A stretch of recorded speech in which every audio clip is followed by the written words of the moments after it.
May rapture po ba na magaganap dito sa ibabaw ng lupa at kailan po ito magaganap? Salamat sa iyong pagdalo, kapatid na Patrick. Wala naman yung salitang rapture sa Biblia. Wala yon. Ang nakalagay sa Biblia, yung mga ililigtas ni Kristo, pagdating niya, aagawin. Aagawin. Yung salitang aagawin, yun ang kanilang nilagyan ng termino na rapture. Basahin natin sa 4:16 ng Tesalonica, kapatid na Daniel. Sapagkat ang Panginoon din ang bababang mula sa langit na may isang sigaw, may tinig ng arkanghel at may pakakak ng Diyos. At ang nangamatay kay Kristo ay unang mga bubuhay na mag-uli. Kung magkagayon, tayong nangabubuhay na nangatitira ay aagawing kasama nila sa mga alapaap upang salubungin ang Panginoon sa hangin. Yung salita roon na, yung nabubuhay na natitira na kay Kristo, at saka yung nangamatay kay Kristo na unang bubuhaying mag-uli, aagawin ang wika, sabi ni San Pablo. Aagawin kasama nila. Magkasama yung binuhay na mag-uli at saka yung nadat na namang buhay, aagawin upang salubungin ang Panginoon sa hangin. Yung salitang aagawin, ginamit sa salitang Grego, yung salitang harpazo. Harpazo, na ang kahulugan ay to seize, agawin, to pluck, to pull, to take by force. Meron talagang magaganap na pag-agaw. Kung ikaw ay naniniwala, dahil sabi sa impormasyon, ikaw ay Katoliko, dapat sa Katoliko naniniwala talaga sa rapture o sa pag-agaw. Kasi bahagi ng Biblia yan. Sabi ng Katoliko, naniniwala sila sa Biblia. Dapat, pag bahagi ng Biblia, papaniwalaan mo. Halimbawa, nasa Biblia, huwag kayong mananalangin ng paulit-ulit. Nakasulat sa Biblia. Sa 7 ng Mateo.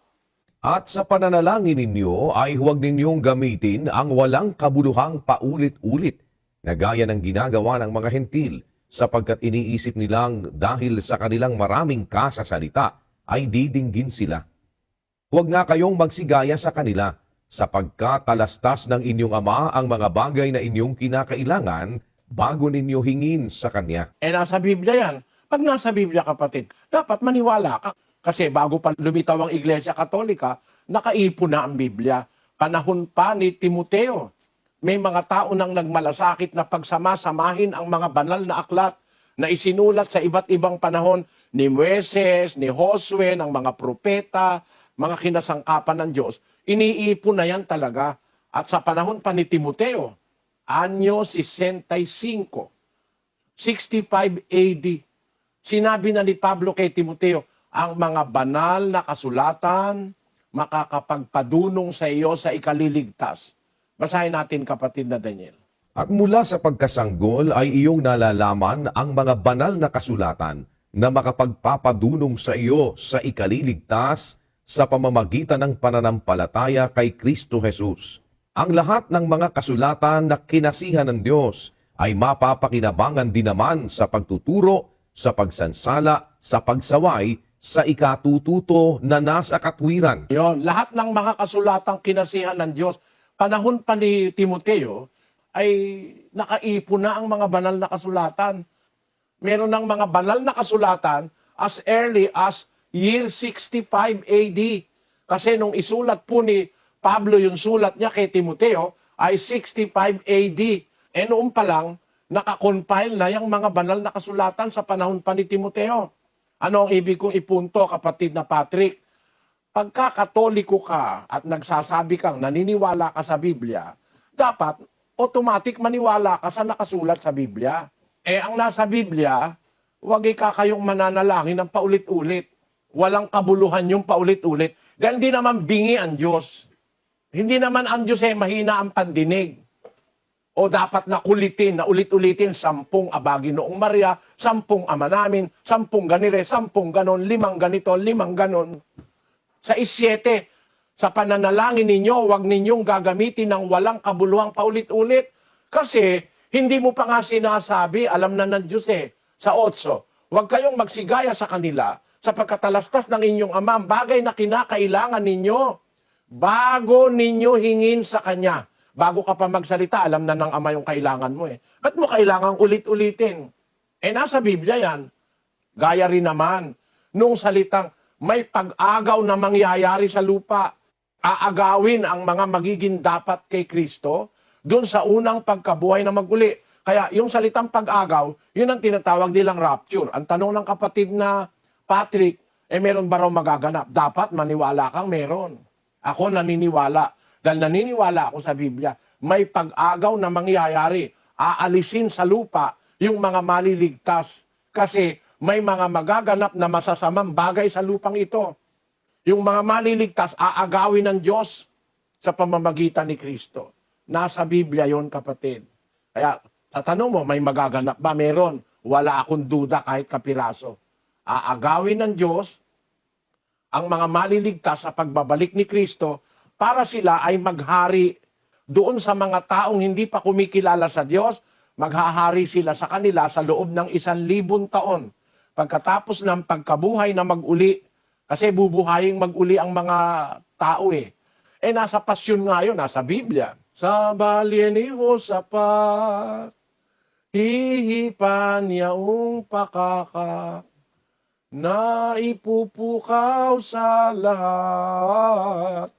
Ang anghel ay magtatawag, ito ang pangungusap. Bangon kayo, mga patay, magsidulog kayong tunay sa mataas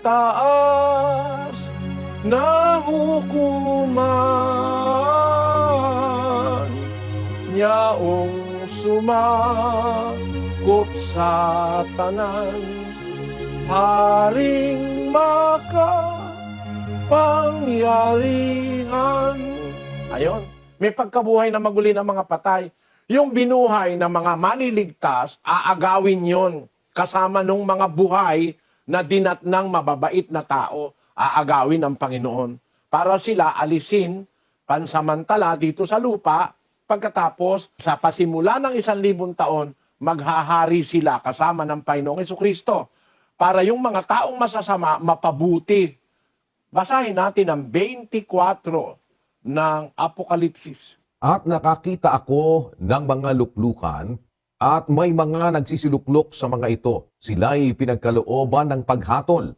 At nakita ko ang mga kaluluwa ng mga pinugutan ng ulo dahil sa patotoo ni Jesus at dahil sa salita ng Diyos, at ang mga hindi sumamba sa hayop o sa kaniyang larawan man at hindi tumanggap ng tanda sa kanilang noo at sa kanilang kamay. At sila'y nangabuhay at nagsipagharing kasama ni Kristo sa loob ng 1,000 taon. Ayon, pagkatapos ng pagkabuhay na maguli, tapos aagawin, magkakaroon ng meeting kay Kristo. Magtatagpo sa alapaap.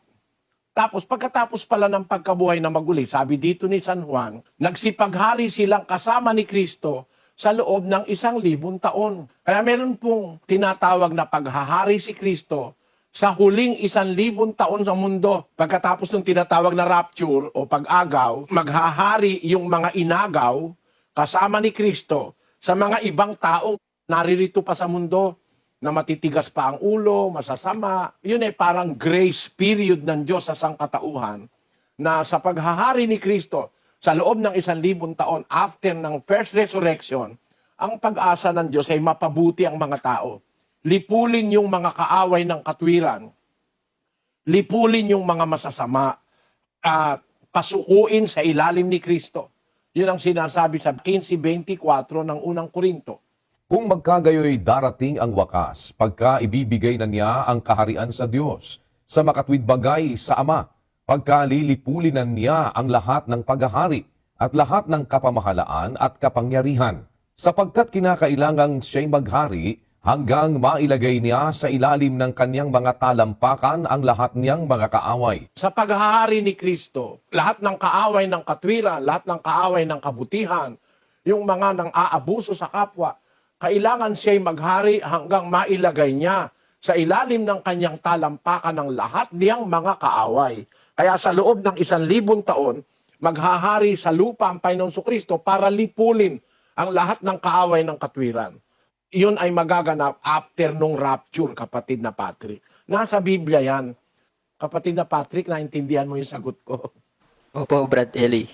Salamat sa Diyos. Samahan